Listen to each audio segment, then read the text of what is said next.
Alpha Bravo 97 Omega.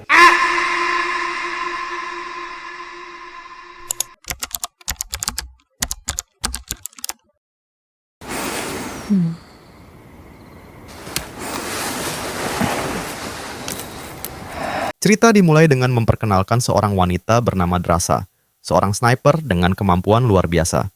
Ia sanggup bertahan dalam lubang selama 7 hari tanpa tidur, tanpa kasur empuk, tanpa kipas angin, hanya demi menyelesaikan misinya menembak seorang target yang merupakan orang penting.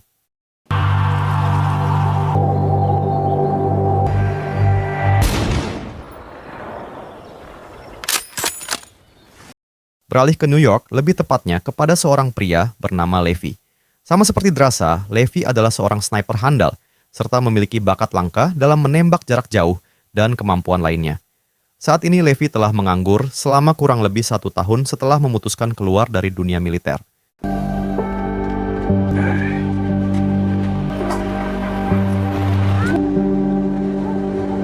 Saat sedang melamun di pinggir pantai, Levi menerima pesan dari sebuah perusahaan militer swasta yang menawarkan sebuah pekerjaan. Dan karena saat ini Levi sedang membutuhkan uang untuk membayar sewa kontrakan dan cicilan motor NMAX yang baru diangsur 5 kali, ia pun memutuskan untuk menerima tawaran tersebut.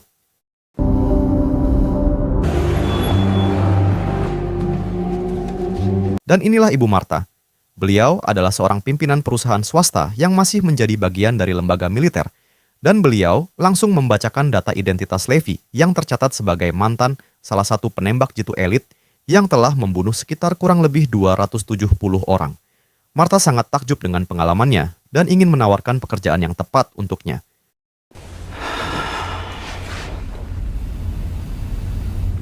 Pada bulan September, Levi terlihat sudah berada di dalam pesawat setelah menerima pekerjaan yang dimaksud. Namun, yang menarik adalah Levi tidak diberitahu sedikit pun tentang siapa targetnya, di mana lokasinya. Ia hanya diminta untuk mengikuti perintah sesuai instruksi yang diberikan dan langsung melakukan terjun bebas dari dalam pesawat.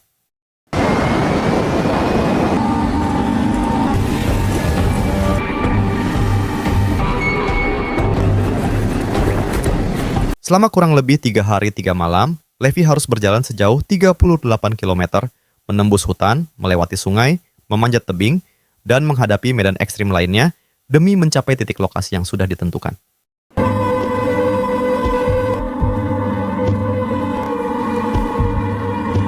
Tibalah Levi di titik lokasi yang menjadi tujuannya, yaitu sebuah jurang yang diselimuti kabut tebal. Levi langsung bertemu dengan seorang tentara yang telah setahun berada di sana dan langsung mengajaknya menuju ke menara. They gave me an unmarked topo map. I don't even know what country I'm in. From home for the next 365 days. Dari penuturan si tentara, ia mengaku sudah setahun bekerja di menara itu sendirian dengan semua kebutuhan telah disiapkan, mulai dari makanan, persenjataan, amunisi, dan lain sebagainya, tanpa diberikan clue atau petunjuk seperti apa jenis pekerjaan yang harus dilakukan. Dan kini, Levi harus menggantikan si tentara yang telah selesai masa kontraknya, di mana dalam 1 tahun ke depan, Levi akan berada di sana sendirian tanpa ditemani oleh siapapun. Each with its own power and backup power source. But they also work with shit like Google Earth. Tak hanya itu saja, Levi juga diberitahu tentang pekerjaan mereka yang sangat dirahasiakan tanpa adanya komunikasi ke dunia luar. Satu-satunya tugas Levi adalah memantau jurang berkabut tersebut yang dikelilingi oleh pagar kawat di setiap tepian jurangnya, ranjau peledak yang digantung di tiap sisinya, sensor otomatis yang dapat memberitahu jika ada pergerakan, serta satelit penyelubung yang berfungsi untuk menutupi jurang itu dari pelacakan seperti Google Earth demi menjaga kerahasiaan akan keberadaan jurang tersebut. Copy that. Look, this place is old. I'm talking end of the Second World War, early Cold War shit. Satu-satunya partner kerja Levi adalah seseorang yang berada di menara seberang, yang merupakan perwakilan dari negara lain. Kegiatan atau pekerjaan ini telah dilakukan selama kurang lebih 75 tahun sejak berakhirnya Perang Dunia Kedua dengan para penjaga menara yang selalu diganti setiap 1 tahun sekali.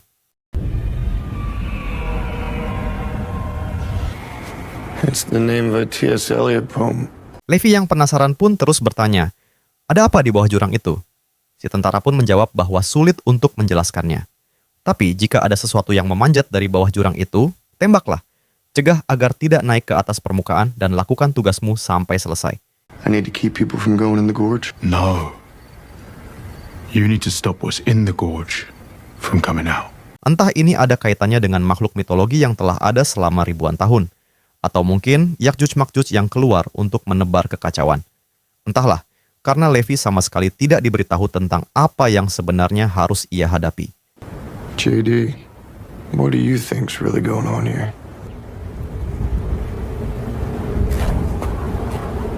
Setelah selesai melakukan serah terima pekerjaan, tentara pun pergi menuju lokasi titik penjemputan yang sudah ditentukan.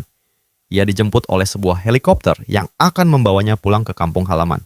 Namun, sesuatu yang tak terduga terjadi ketika ia justru harus dieksekusi sesuai perintah dari pusat demi menjaga kerahasiaan tentang tempat ini.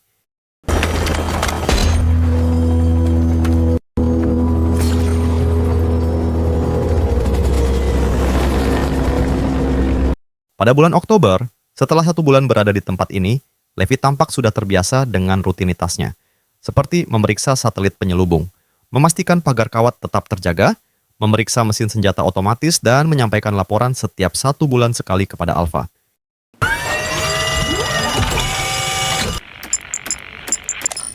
Alpha Bravo 97 Omega. Disitulah, Levi tak sengaja menemukan catatan yang dibuat oleh orang-orang sebelum dirinya lengkap dengan tahun pembuatannya, yang salah satunya berasal dari penjaga menara tahun 1947 dan menuliskan kalimat yang kurang lebih berbunyi seperti ini.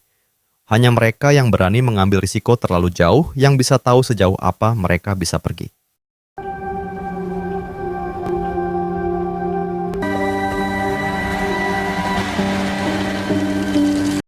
Untuk pertama kalinya setelah 1 bulan berada di sana, Levi akhirnya bisa melihat partner jauhnya yang ternyata adalah seorang perempuan. Dan tebak siapa itu? Ya, itu adalah Drasa, sosok sniper profesional yang sempat kita lihat di adegan awal. Sehingga sudah jelas bahwa orang-orang yang direkrut untuk menjadi penjaga menara adalah orang-orang pilihan dengan bakat langka yang tidak dimiliki oleh orang biasa.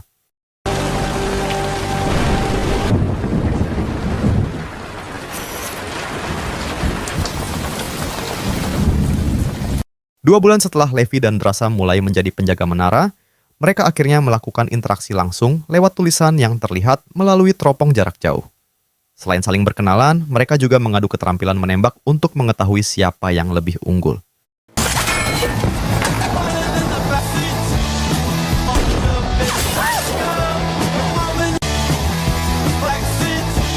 Namun keseruan itu mendadak terhenti saat Drasa melihat sesuatu di bawah menara tempat Levi berjaga.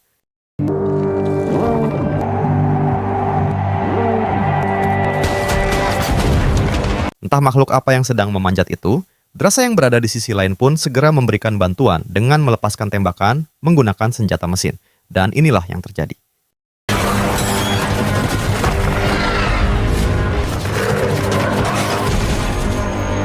Setelah berhasil mencegah para makhluk itu naik ke atas, suasana mendadak kembali tegang saat Drasa mendengar sesuatu yang terdengar seperti sedang memanjat menaranya.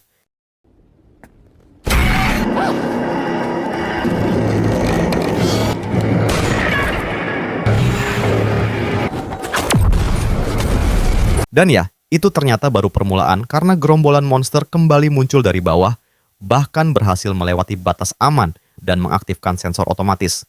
Dan ini yang terjadi.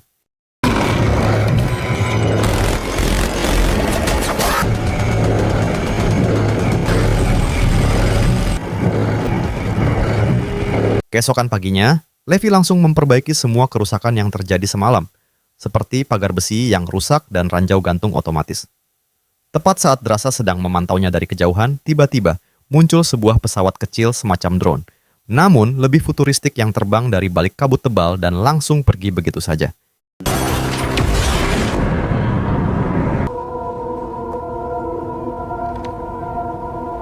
Bulan Desember, tepat saat malam Natal, Levi berinisiatif membuat pohon Natal menggunakan lampu yang ia temukan di gudang. Hal itu cukup membuat Drasa merasa senang, yang pada akhirnya mereka pun bersenang-senang bersama seperti bermain catur jarak jauh dan menabuh drum buatan.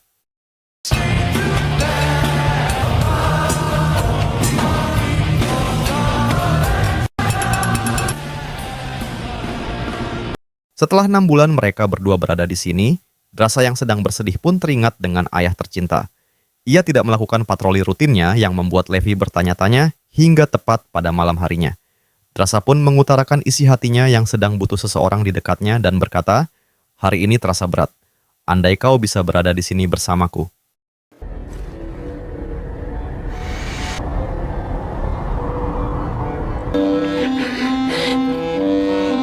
Mengetahui Drasa sedang membutuhkan sosok yang bisa menenangkannya, Levi pun berencana untuk menemui Drasa secara langsung.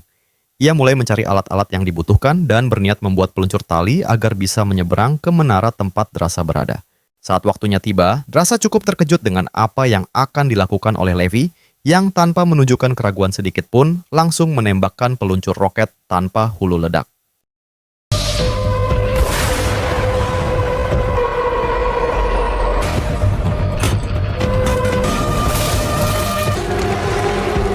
Setelah talinya diikat dengan erat oleh Drasa, Levi pun tidak langsung berangkat, melainkan mencukur kumis dan jenggot agar terlihat sedikit rapi di depan Drasa.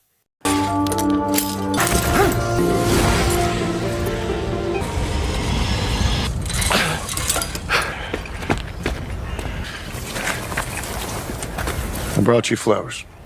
Untuk pertama kalinya sejak berkenalan, ia akhirnya bisa bertemu langsung dengan Drasa dan langsung makan malam sambil mengobrol. Keesokan paginya, setelah puas bersilaturahmi bersama, Levi pun berpamitan dengan Drasa dengan menggunakan tali yang sama untuk menyeberang. Tapi tiba-tiba,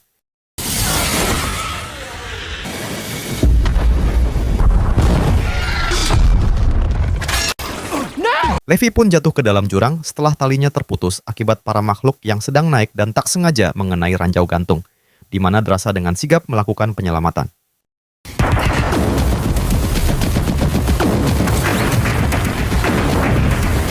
Drasa pun mendarat di sungai yang mengalir deras dan tanpa sengaja menjatuhkan pengerek otomatis yang seharusnya ia gunakan untuk naik kembali ke atas. Lalu setelah Drasa berhasil naik ke daratan, kita akan melihat Levi yang sedang pingsan dan terjebak di atas pohon tepat saat seekor ulat monster perlahan mendekatinya.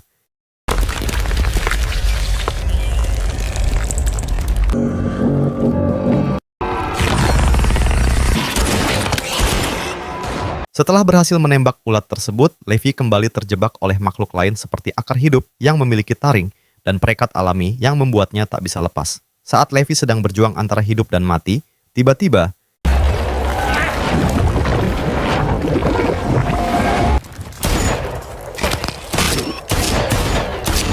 muncullah Drasa yang berhasil menyelamatkannya tepat waktu. Kejutan belum berakhir sampai di sini, karena tak lama kemudian kabut pun semakin pekat dan inilah yang terjadi.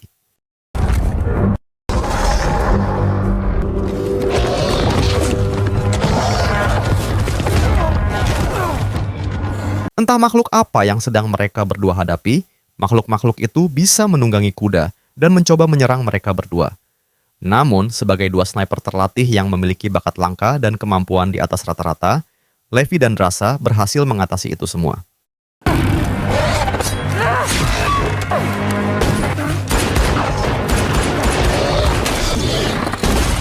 Di tengah kabut yang tebal, mereka berdua pun berjalan tanpa arah hingga tiba di sebuah kota mati yang sudah lama ditinggalkan.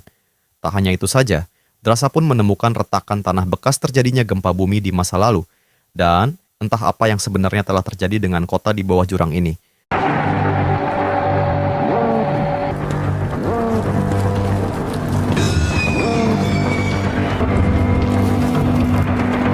Menyadari risiko berbahaya ketika berada di tempat terbuka, Levi dan Drasa pun masuk ke dalam sebuah gereja tua yang dipenuhi oleh jenazah manusia yang sudah mengering. Saat mereka berdua sedang mengamati area sekitar, tiba-tiba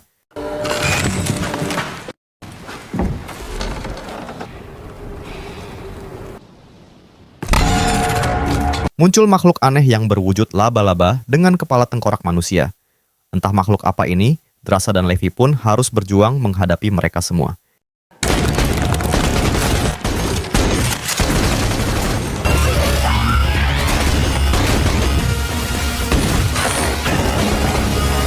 Tak bisa terus-menerus menghadapi serangan yang tak berujung, Drasa pun mengambil senjata peledak untuk menciptakan lubang besar.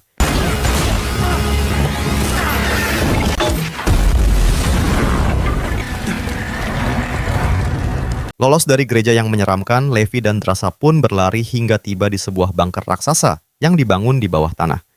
Ketika sudah berada di dalam, mereka pun menyadari bahwa tempat ini adalah sejenis laboratorium penelitian rahasia, di mana Levi tak sengaja menemukan kaset lama dan langsung memutarnya untuk mengetahui isi di dalamnya.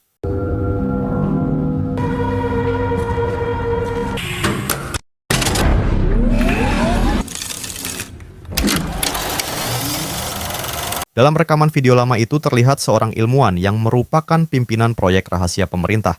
Disinilah semua rahasia mulai terungkap bahwa pada tahun 1940, ketika Perang Dunia Kedua berakhir, dan saat Oppenheimer mengembangkan senjata nuklir atom, organisasi rahasia ini sedang mengembangkan senjata biologis atau senjata biokimia yang tidak kalah mematikan. Namun di tengah proses penelitian terjadi gempa besar yang menyebabkan kebocoran, sehingga terjadilah bencana mengerikan ketika biokimia itu memicu mutasi genetik yang mengakibatkan DNA manusia bercampur dengan tumbuhan, binatang, air, dan segala macam yang berada dalam radius 4 km. Dan hasilnya, semua makhluk aneh yang kita lihat tadi adalah akibat dari bencana mengerikan ini. No longer about research, but containment. Human DNA has merged with plants. They will present themselves physically like this. Tak berhenti di rekaman itu saja, Levi dan Drasa pun menemukan satu ruangan berisi komputer modern yang jelas tidak mungkin berasal dari tahun 40-an.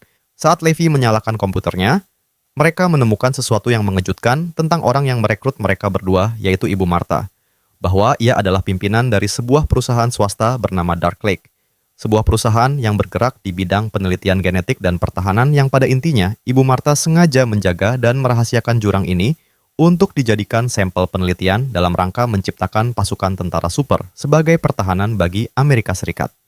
Their drones are collecting hybrid DNA samples. They're building super soldiers. Young soldiers and scientists studied like suffering lab. Tak hanya itu saja, Levi juga menemukan satu folder berjudul Stray Dogs atau anjing liar yang ternyata adalah sebuah protokol darurat apabila terjadi pemaparan, sehingga secara otomatis hulu ledak raksasa akan meledak dengan sendirinya dengan radius kurang lebih 4,2 km.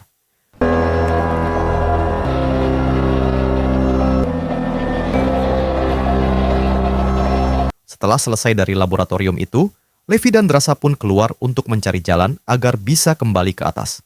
Namun, di tengah pencarian, tiba-tiba saja Drasa terperangkap oleh jebakan tali yang dibuat oleh salah satu makhluk penunggang kuda.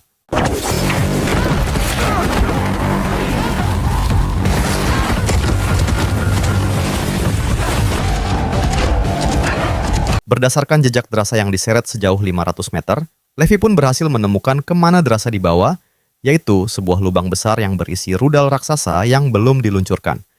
Dan disinilah Drasa sekarang tergantung terikat bersama makhluk tersebut yang tampak seperti salah satu anggota Guardians of the Galaxy, dengan wujud setengah manusia, setengah pohon. Yang jelas, makhluk ini dulunya adalah manusia atau tentara yang terkena paparan biokimia. Dan tepat saat makhluk itu hendak menyerang, Drasa pun segera melakukan perlawanan, dan inilah yang terjadi.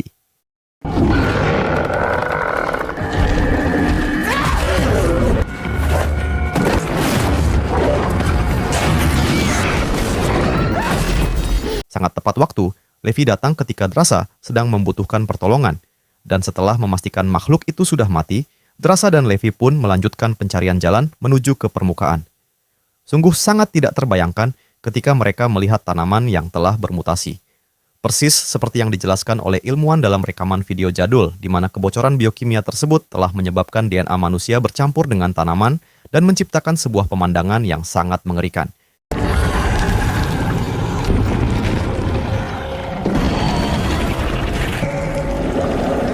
Alih-alih berjalan dengan perlahan dan sangat hati-hati, Drasa si celedok justru malah menginjak salah satu tanaman yang membuatnya ribet sendiri.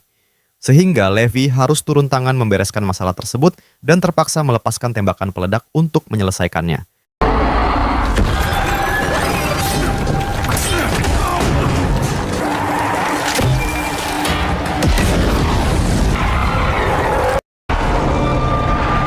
Setelah berhasil mencapai permukaan dan menemukan sebuah gudang yang masih menyimpan mobil Jeep tua yang tentu saja memiliki derek cukup kuat, dengan wawasan dan pengalaman yang luas, mereka pun mulai mengotak-atik mesin mobil tersebut dan langsung meluncur menuju lokasi titik jatuh mereka.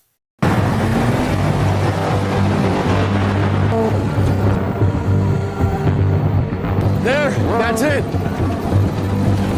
Tiba di lokasi tali putus yang sebelumnya digunakan oleh Levi untuk menyeberang, mereka pun mengikat talinya pada derek mobil jeep tersebut. Namun, bukan hidup namanya jika tanpa tantangan. Karena ketika mereka sedang berusaha naik ke atas, muncullah beberapa makhluk kayu yang berusaha menyerang.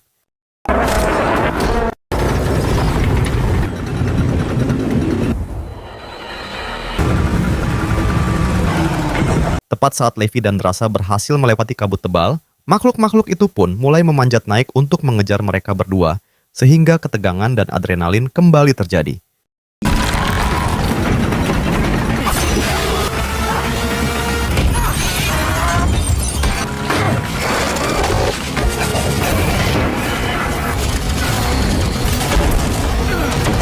Dengan membakar bensin, Levi dan Drasa berhasil menjatuhkan makhluk-makhluk itu dan akhirnya sukses mencapai permukaan dengan selamat.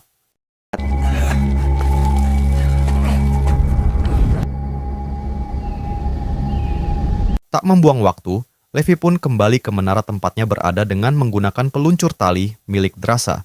Dan sesampainya di sana, Levi segera memberikan laporan bulanan melalui telepon satelit.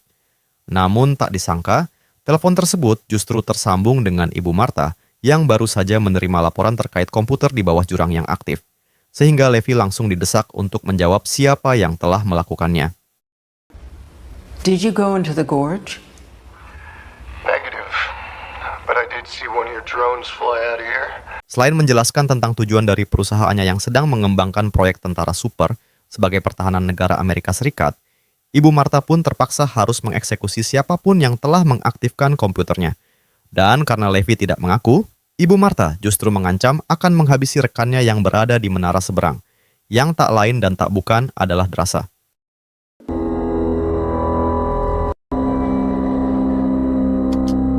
Dengan fakta bahwa semua ini akan berakhir buruk, Levi dan Drasa pun sepakat untuk menyusun rencana antisipasi di mana mereka meletakkan beberapa peledak pada seluruh satelit penyelubung sebagai persiapan untuk menyambut kedatangan Ibu Martha dan pasukannya.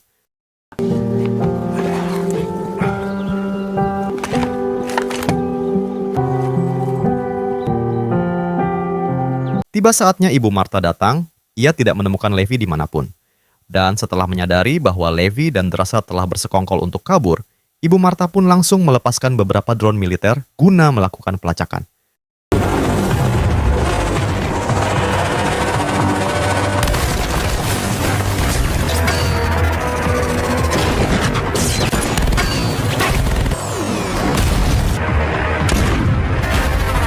Selesai mengatasi drone-drone penembak, Levi dan Drasa pun langsung mengambil posisi untuk membidik dan menembak peledak yang sudah mereka pasang pada satelit.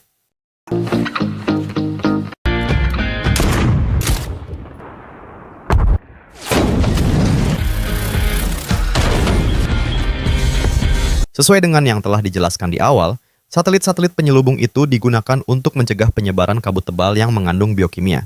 Sehingga ketika satelit-satelit tersebut hancur dan pelindungnya lenyap, maka protokol keamanan bernama anjing liar akan secara otomatis diaktifkan, dan radius ledakannya akan mencakup hingga sejauh 4,2 km.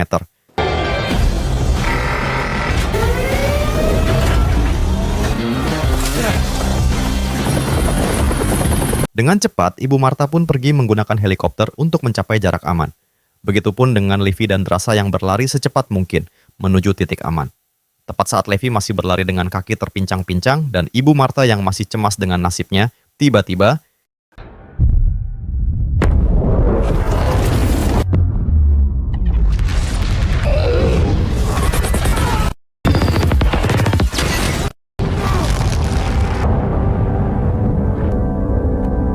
Ibu Martha pun tidak berhasil selamat.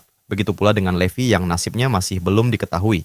Dan satu-satunya orang yang berhasil selamat adalah Drasa, yang langsung pulang menuju ke kampung halamannya.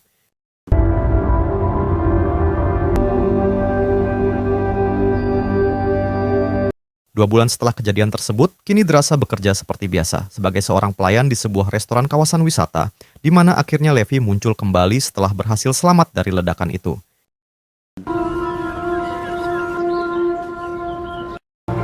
I had to get back to you. Tamat.